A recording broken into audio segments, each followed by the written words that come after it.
Ovako, pošto trebam da snimamo klip sa coach Nikolom, a on još nije došao, ja ću sad uraditi 23 slekova da me pukne pumpa, da ja budem kao jači.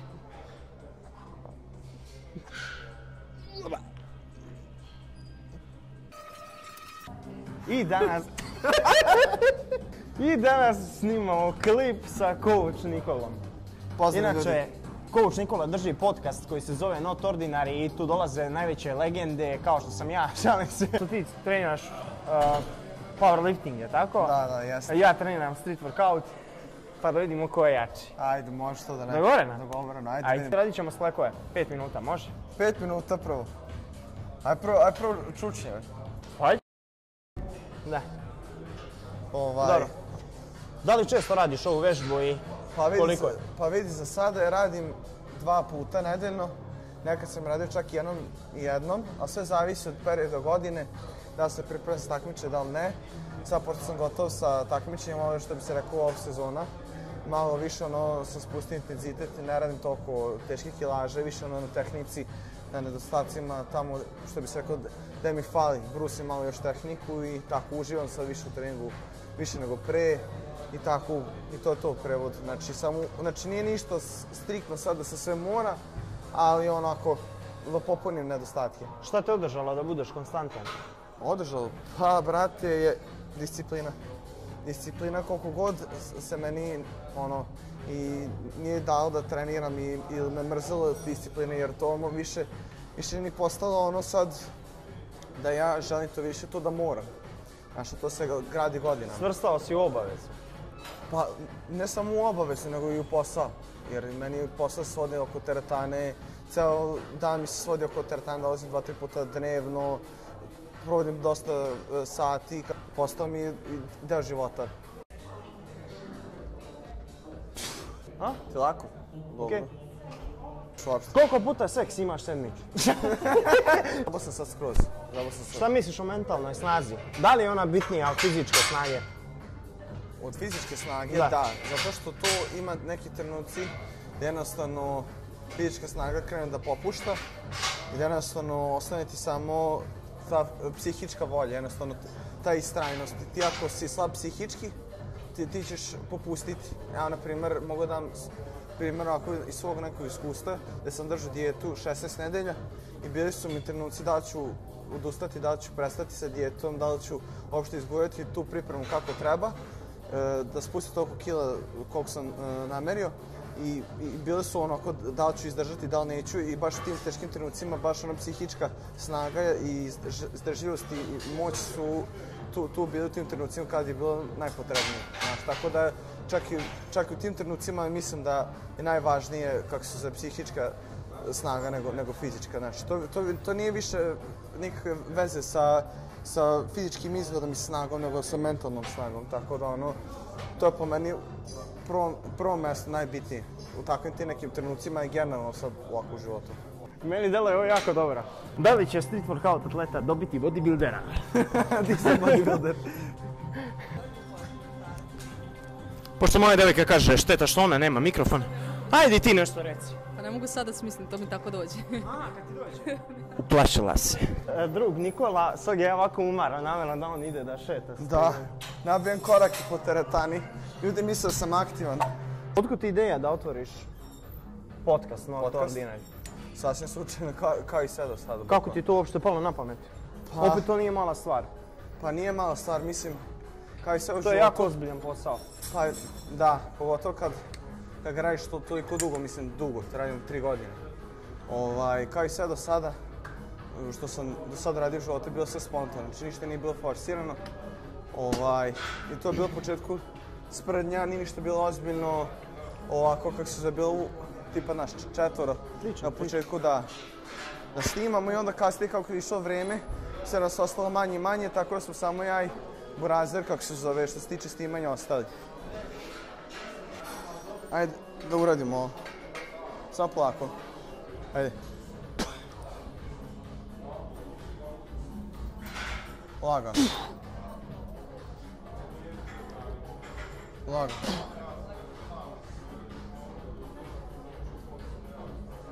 Top. Znati?